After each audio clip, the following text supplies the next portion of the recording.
የጾም መስፈርቶቹ ምን ምንድናቸው? አንድ ሰው ጾም ግዴታ ሊሆንበት ዘንዳ በዋናነት 5 መስፈርቶች አሉ እንላለን። እነዚህ 5 ሽሩጦች ሲያሟላ ነው አንድ ሰው ጾም ግዴታ ይሆንበታል የምንለው። ያው ሙስሊም መሆን አለበት የሚለው እሱ ነው። ምን ማለት ነው ሙስሊም መሆን አለበት ማለት? እንግዲህ ጾሙ በዛ ሰው ላይ ግዴታ ሊሆንበትና ጾሞትም ጾም አለው ሊባል ዘንዳ ግዴታ ነው። እንግዲህ ሽሩጡል ቀቡልም ሽሩጡል እንትኑም ስለሚሆን ማለት ነው። እና እንደዛ ነው። ያው ምንም እንኳን እኛ እንደ ፍቅህ እንደ ኡሱሉል ፍቅህ ኺላፍ ያለበት መስአላ ቢሆን ኺላፍ ኡሱሊ ያለበት ሀሊል الكفار مخاطبون فروع الشريعه አምላ የሚለው እንዳለ ሆኖ ማለት ነው። ስለዚህ እስልምና የመጀመሪያው ነው። ከዛ ተክሊፍ እንላለን። ተክሊፍ ማለት ሁለት ነገሮችን ይይዛል። ወስቶ ተጠያቂነት መድረስ ማለት ነው። ተክሊፍ ግዴታን ትእዛዛትን ለመቀበል ብቁ መሆን ማለት ነው። እሱ ምንድነው? ሁለት ነገሮች ናቸው በውስጡ። አንደኛው አቅል ነው። አቅል ያለው መሆን አለበት። አእምሮ ያለው መሆን አለበት። አእምሮ የሌለው ከሆነ ያው አጁበትም ነው የምንለው ማለት ነው። ሽሩጡል ውጁብ ነው። ከዛ ሁለተኛ ብሉግ ነው የምንለው።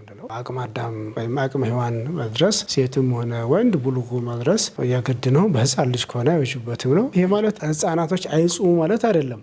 ይለማመዱ እንትን ቢሉ ጥሩ ነገር ነው። ግን የውጁብ ጉዳይ ያወራን ስለሆነ ነው። ስለ ውጁብ ያወራን ያለነው እና ሌላው አጣቀቱን ላለን መቻል እንደዚህ ሙስሊም ሆኖ ሲያበቃ አቅመ አዳም ደርሶ አቅል ያለው ሆኖ ካልቻለ አለለዚህ ነው ጥቁር ነው ስለ እንደዛ ነውና ግዲያው መቻል አለበት። ለምሳሌ በሽተኛ ሆኖ ሊሆን ይችላል፣ ስኳር በሽታ ያለበት ምናምን ነገር ሊሆን ይችላል። እንደዚህ ልንለው እንችላለን። ሌላ እንኳን እሱ ጣቃ ለብቻ በሌላ አይነቱ ልንረዳው እንችላለን። ሌላ ምንድነው የምንለው? አልኢቃመቱ እንላለን። ሙቂም ቤት የተቀመጠ መሆን አለበት እንላለን።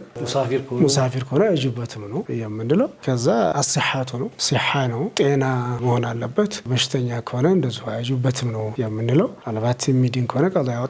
ተፋሲሎችን በሌላ ጊዜ እናያለን። እነዚህ ነገሮች ሲሟሉ ነው አንድ ሰው ረመዳንን መጾም ግዴታ ይሆንበታል ልንል የምንችለው ይላሉ ማለት ነው።